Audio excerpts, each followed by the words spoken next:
Hello everyone, welcome back to the channel, and today we are going to talk about adding more games to the SNES Classic Edition. This system already comes up with an amazing lineup of games already built into the system, but now you can modify your system to have whatever ROMs you want on there and have the perfect library for your SNES Classic Edition. So without further ado, let's go! Alright, so the first thing you're going to want to do is you're going to want to go to this website here to download the HackCheat 2 file. I will put a link in the description down below. The file is made by Cluster M. The bottom of the page here, you'll see under downloads, HackCheat 2.20.zip. Download this file. It is a zip file, so you will have to extract it, but extract it to your desktop. Open that folder. Here's the file here, application, HackCheat. Open that file up, and it will now open the program HackCheat 2. So you'll see on here, as you saw already on my video, that I have a lot of games already added. I did go through yesterday so I could test it out before I did this video, and I added all the games that I wanted to put on this system and all the games that I've wanted to try for a long time. So you'll see up here, the original games are still on there because, let's face it, those games are fantastic. Such a good lineup. And if you want to add more games, there is an add more games button down here, and file, add more games, same thing. You'll see down below here that I've got 111 games selected. Those are actually on top of the games that I already have on the system.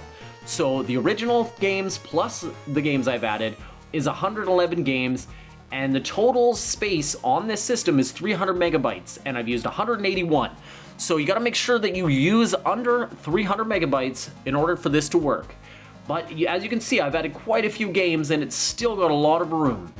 So we'll go to add more games, and this is where you wanna find the folder you have all your ROMs in. Now, I didn't add Chrono Trigger specifically so I could do it on this video. So go to Chrono Trigger, double click, it's going to load the game in, and it's actually going to change the file format so that it works correctly on this system. So you see it's been added in here, it's been checked here. Now you'll notice that there is no box art, it's just this weird digital SNES cart. I mean, it looks pretty cool. So you have 3 different options for adding box art to this game. Now you can actually add multiple games by selecting as many as you want, right-clicking, and going to download box art for selected games. Now this is going to automatically search the internet. It's going to automatically put what it thinks is the most proper box cover art. Sometimes it's going to put in squished box art, it's going to put in discolored or faded box art, or it's just going to be the wrong one. It's going to be PAL. You never really know until it adds, so you can go through and you can check each one to specifically see if it is the right shape and the right box art. And if it isn't, there are several different things you can do here. You can browse your own PC, so if you have downloaded something and yourself and you want to add to it, here it is in the browse section, or you can Google it. Google one's a lot easier. The only problem is sometimes it's not going to bring up the proper box art either. So here you can see it's got a squished version of the box art, and here you've got the custom cases made. This one's got like a black shadow on it. You don't want that. So you can go to Google, you can download your own image, save it to your PC, and then add it yourself. I had to do it with Mega Man X3. Now the box art is clearly on there, which is perfect. It looks great. It's gonna work for us. So the next thing you want to do is you want to go to Settings, Pages/Folder Structure, and you're going to want to change these options.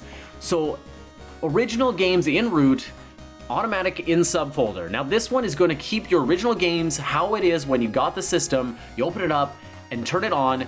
There it is. You have all your original games, and then you'll have a folder that has all the other games added on.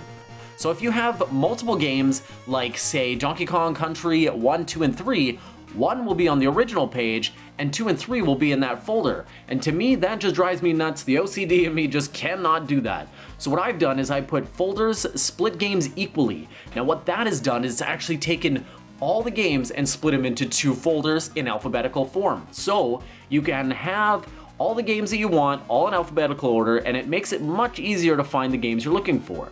The next thing I did was I went to maximum games per page/folder, I've switched it to 100. Now I didn't really need to, I could do 80 or 70, but now each folder I'm gonna have up to 100 games in it. So it's a little easier to look for again by having it at a higher number.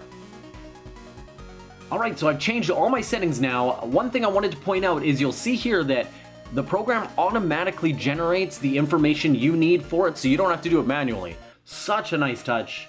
So now you have your settings done, you have all your games added that you want on this system. Now you want to go ahead and plug in your SNES Classic, hold the reset button for 2 seconds, push the power while still holding the reset, and then let go of the reset button. It's going to automatically connect after you do that. You'll hit the synchronize selected games with NES/SNES Mini, and you will start to build your library.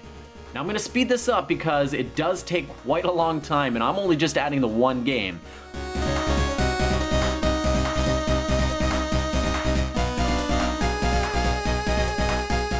And there we go, we have successfully added all the games to the SNES Classic. As you can see here, done. Click OK. You can now close down your program, turn off your SNES Classic, and let's plug it in. And we're back on the SNES Classic Edition. You'll see the two folders, as I talked before, are right here. We'll go to the first one, and now you'll see that all the games that I've already had added on here are still here. Obviously, when I hacked it last night for the first time, but you'll notice that now I have Chrono Trigger on here. So this is what we added. The box art looks beautiful, just like the rest of the games on here. So it looks really, really crisp, really nice. So we're gonna click on Chrono Trigger. And there we go, Chrono Trigger, looking just fantastic. Now you can add any game that you want for your SNES Classic and enjoy those classic games that you loved as a child, or the games that you just want to try because you never got the chance to try them before. Thank you for watching my video. If you liked the video, give it a thumbs up. If you don't like the video, give it a thumbs down. Thank you for watching and subscribe. See you guys.